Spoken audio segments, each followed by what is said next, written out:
A teraz avizovaná téma. Hoci ide o veľkú tragédiu v našich dejinách, o vyvraždení stoviek detí v roku 1530 väčšina Slovákov ani len netuší. Masaker v Párovských hájoch pri Nitre si však každoročne pripomínajú nielen tamojší obyvatelia, ale aj miestni historici či poľovníci. Tí si krvavú udalosť, pri ktorej Turci chladnokrvne zavraždili viac ako 400 detí, pripomenuli vo Fabianovej doline aj tento víkend.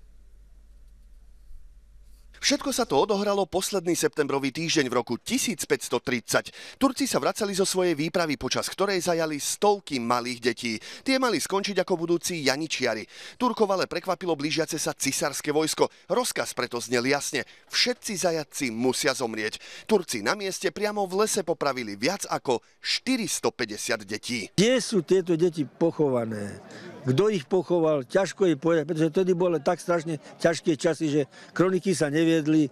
Proste Uhorsko bolo viac menej svojím spôsobom rozhárané, rozbité, ale pravdepodobne ich dali pochovať, pretože vtedy sa žiadalo, aby takéto obete boli kresťansky pochované, ale bohužiaľ dodnes nevieme, kde, na ktorom mieste. O krvavej tragédii, aká nemá v našich dejinách obdobu, sa pritom dlho vôbec nevedelo. Smutnú spomienku oživil až miestny poľovník pán Ďurech.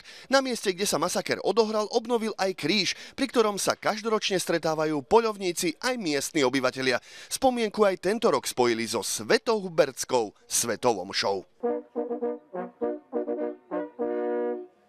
Výnimočné je to tým, že je to tu v prírode teda, pokiaľ trošku sledujem, tak tieto omše poriadajú poľovnícke združenia, väčšinou to robia v kostole, svätá omša, potom sa ide do kultúrneho domu na posedenie a toto je celé komplet, je to tu v lone prírody. Každá knižočka, každá publikácia, a jedno, či má 600 strán alebo 16, jak táto, nám pripomenie našu históriu, naše tradície, tak má veľký význam pre naše mesto. Miestny poľovník pán Ďurech chce pamätné miesto v Párovských hájoch ešte viac zveľadiť. V najbližšej dobe tam pribudne informačná tabuľa, ktorá aj náhodným turistom a cyklistom priblíži, aká veľká tragédia sa vo Fabianovej doline pred mnohými rokmi udiala. Dúfam, že o rok sa takto stretneme. Redakcia a Pavol Kirinovič, Teatry.